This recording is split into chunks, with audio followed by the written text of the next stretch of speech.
Hello friends, welcome to my YouTube channel. दोस्तों, आज हम बात करेंगे हमारे यहाँ इंग्लिश ऑनलाइन क्लासेस की जो प्लानिंग चल रही थी। इससे पहले एडवर्टाइज भी किया गया था, काफ़ी बच्चों का कॉल आया था, लेकिन टेक्निकल इश्यू की वजह से या फिर कुछ बीच में थोड़ा प्रॉब्लम आ गया था, जिसकी वजह से क्लासेस स्टार्ट नहीं हो पाई थी।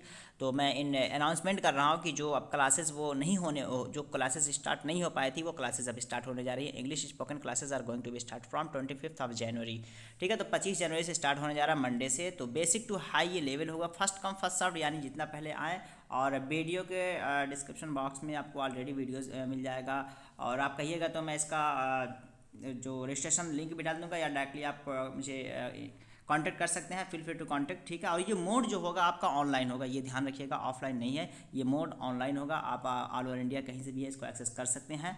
तो ये छोटा सा वीडियो है अनाउंसमेंट का, तो जो लोग भी इंटरेस्टेड हैं, या फिर वो जो लोग मुझसे, स्पेशली काफ़ी लोग ऐसे थे जो मुझसे ही क्लासेस लेना चाहते थे, उन्हें उन तक ये वीडियो पहुंचा दीजिए, ताकि वो लोग अब ज्वाइन कर सके। और बेसिक टू हाई हम लेके चलेंगे, स्पेशली वो जो उर्दू मीडियम के बच्चे हैं उनको हम खास से फोकस करेंगे, और उसी लेवल से हम पढ़ाएंगे ताकि वो भी अपनी लेवल को इम्प्रूव कर पाएँ। तो चलिए फिर मिलते हैं नेक्स्ट वीडियो में, तब तक के लिए have a nice day, take care, अल्लाह हाफिज़।